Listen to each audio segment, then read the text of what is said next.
Joe, we've been having a lot of conversations with superintendents around some of the bigger decisions and choices that have to be made and taking on the task of running a district. And one of the things that I'm interested in is understanding funding and some of the innovative ways that districts are looking at, coming up with answers to budget shortfalls and just some of those challenges. And I'm finding that there's a growing trend towards the incorporation of the private sector and corporate America to find alternative ways and methods, and I'd be curious as to how you've thought about that.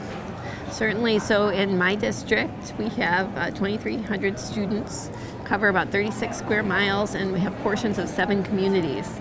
So one of the things that we do is we have about $1.3 million of about a $24 million budget that is alternative revenue sources. Really? So we do things like all the energy grants that we can find. So anything we can do to make our buildings, safe, clean, sustainable, and really so a lot of energy work. We actually do have some program fees. So certain programs like basically our sports and activities are a fee-based program, and not to make money, but to break even for that. So those are some different things. We actually did start a tuition-based preschool program. And what was the response to that? Oh, that people love that. Really? So that's been awesome. And there are other different, like you're saying, public-private partnerships. We look at a lot of grants. They can be innovation awards, all kinds of different things that match our core values or our community, which are very clearly articulated at Fremont. It's whole child development, fiscal responsibility, and collaborative practice. So, but we do present a balanced budget every year, and we have been able to live within that for the past 7. I've been there for 7 years. That's an accomplishment for sure. Thank you. Absolutely. Thanks. Let's dive into, obviously a popular topic is technology in districts and how we can better provide thoughtful technology to students and teachers. I'm seeing that we're starting to do a much better job of understanding that technology that might work at the high school level doesn't really work for the younger kids, and also the teachers that are trying to build that capacity in as they're developing. How are you looking at that from the district perspective when you're evaluating whether a technology is going to be supportive of your district as a whole? Certainly. So we are a pre-K through 8th grade school district. In Illinois, we do have some elementary and high school districts.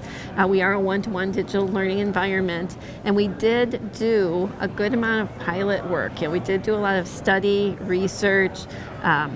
We are one-to-one, like I said, so our decision was a K-5 iPad solution and a 6-8 more of like a Chromebook laptop solution.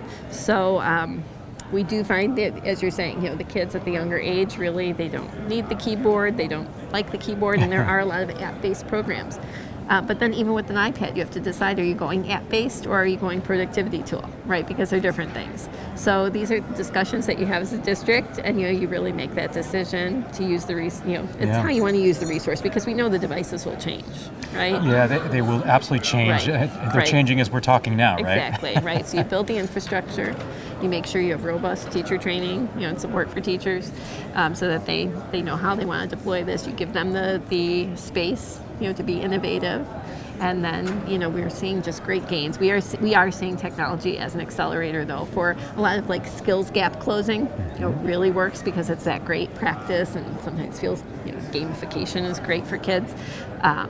We're finding in middle school the kids are really good with a Chromebook. They just need that access. They like the collaborative tools in Google Apps. And they're off and running. And they're off and running. And speaking of that, if we'll close with this, we're seeing students taking more ownership of their own learning, even at the youngest levels. And I think we're charged as adults to figure out, how do we document that? How do we communicate the future of these gains that students are having in the ownership of their own learning? How do you see that going forward in our ability to effectively communicate on a regular basis what a child is doing that both supports the teacher and the family that is receiving that information? Exactly. So at Fremont, we are also a personalized learning district. So if you've heard that term kind of bantied around, what that really means for us in our district is that we use learner profiles.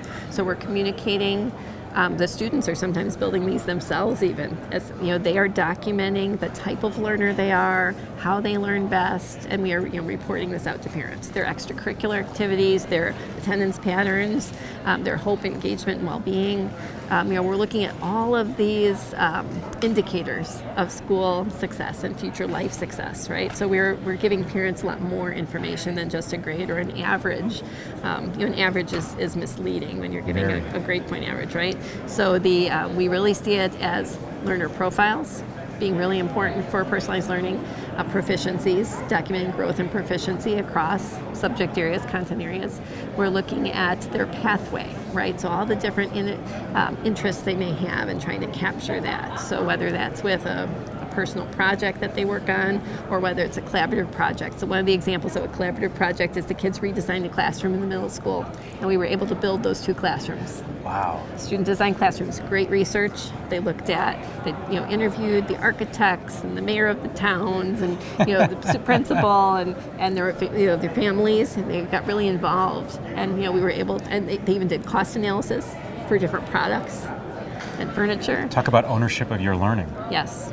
Exactly. And the last thing really is partnerships. It's making sure that our collective community knows what we're doing, communicating the message, right, getting it out there, and having them feel a part of all of that. And obviously it comes best from the kids.